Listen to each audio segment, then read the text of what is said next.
what were the issues you had before coming onto the coaching program? Okay, we're gonna need some time now. To sum it up very quickly, low self-esteem and feeling of not being worth anything was one of the big ones. Along with that, it was just a uncertainty of what I wanted with life in general, uneasiness, unhappiness, I guess you can call it. Problems communicating, not being able to set boundaries, not knowing what my boundaries were either. The same with needs. I've never thought about it actually. Loneliness was a big thing as well, actually. Inability to make friends or connections in general, or not inability, but at least have prioritized it for 5 years. So starting to feel the ramifications of just being at work or studying, basically. Yeah. And that was sort of the tipping point when the clash with my wife came. I don't know if you can remember a lot about it, but yeah, Yeah. uh, jealousy, I think it was getting the best of me, or at least that had a lot to do with it. So yeah, Mm. to sum it up very quickly, that Yeah. was I mean, yeah, the reasons. you've got a lot in there. You have Mm, feelings as well as things going on in your life as well that you wanted to get clarity on as well. mm, Um, yeah, basically. mm, It had been sort of yeah, I guess you can see stumbling through life, and we were working on a lot of issues ourselves, but just not getting anywhere. Or it would be like 3 steps forward and 2.5 steps back, basically, for us. And I couldn't really figure out what the problem was. yeah. Um, with training, actually, I was training, but not getting anywhere, and have yeah, been in the army, have a background in nutrition and personal training, and that just wasn't enough. So there was just something missing, and that was I couldn't figure out what it was Yeah. basically. Yeah. Okay. And then fast forward in 8 weeks, Mm. what would you say were the biggest and the main areas of growth you had and Mm. success you had? The ability to actually say that I like and love myself, because I wasn't able to do that before. That was the biggest change for me, and that's just snowballs into everything else, basically. Uh, it Amazing. really does. Boundaries, again, I feel it leads into the other thing, but being able to actually know what your boundaries are, not afraid to express it, was a big thing as well. And just knowing that no matter what happened, you're going to be okay. Mm. Again, it goes back to what we talked about. It's not forever, it's just for now. And that sort of applies not only to the good things, but the bad things as well.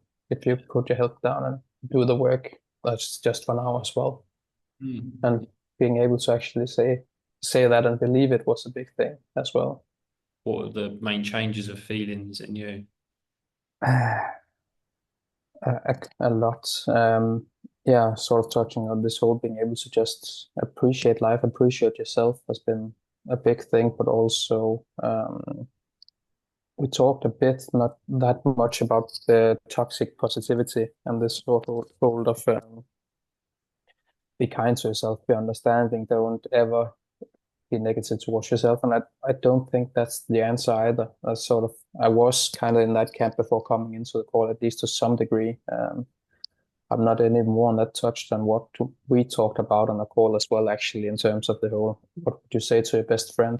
And if it's your best friend, you can be tough with them as well, but you're going to do it with love, basically. So I think it's Yeah. where it stems from when it comes to yourself as well. And saying you actually have to do this, come hell or come high water. You've committed to it, basically. Yeah. Um, and that sort of bleed over into a lot more careful, I guess you can call it, with the goals I set or the habits I want to train. But when I actually say this is for me, I'm a lot more focused and determined to do it. So an example was going for a walk, because I had to start getting out a bit more. I had a day where I was up from 6 studying until 2 going to work, and at home at 12, or yeah, around 12 in the evening, after I've been running around the entire day. And I Wow. still managed to go out and go for a walk, even though all I wanted to do was go to bed, because I had to be up in 6 hours to go for work again. Yeah.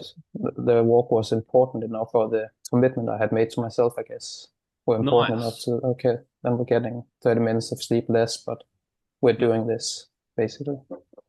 So do And that you was feel like do you feel like you've built a stronger mindset for commitment to doing the work for yourself? yeah, definitely. I Yeah. think that's what it boils down to basically. That when you say you do something, you fucking do it basically. Yeah. And Yeah. that's yeah. Awesome. And yeah, it was actually from Atomic Habit, one of the books on the reading list. That it was one sentence that really spoke to me. It was so this whole if you don't feel like that person right now, just ask yourself what would they have done and try to do the same, mimic that behavior.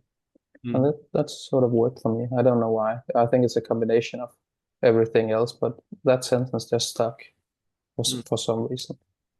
I think it's super powerful because it Mm, you take the pressure off yourself, don't you, with that tactic? mm, That yeah. you bring more compassion to yourself. You do. Mm, You naturally show to someone else, be yeah. it a best friend or even just anyone, Mm, because we tend to have a lot of it can weird how it can be. We can be so much kinder mm. to a stranger sometimes than would even be to ourselves. Yeah, Um, we can. The way you talk to yourself, you would never talk to anybody else like that, mm, ever. mm, But also the whole being kind to yourself, because again, that depends on the level of comfort you have with other people. I'm very well aware of that. But if it's your best mate, you are going to tell them the truth if they're being an asshole or if they're doing something that's not productive in a kind way, of course. But yeah. What part did you feel was very helpful? um, two things actually. The first is the videos you had us doing every week. It moved a lot with them actually having to sit and actually having to think about it. Mm. But more than that, having to share it with people. Yeah, that was So very true. powerful. I tell you, that just shows how true it is, the work that while I'm so passionate about doing this work, Mm, the, yeah. the biggest problem guys have is talking to other guys, opening up. And that just Yeah. shows how, backs it up, about how important it is that guys start supporting each Mm, other and facilitating space to be able to talk to each other. mm, There's such a stigma around men having to be strong, having to be tough, and it just goes against natural traits, really. And mm. it's really getting in touch with like the feminine side of men to be able to do that.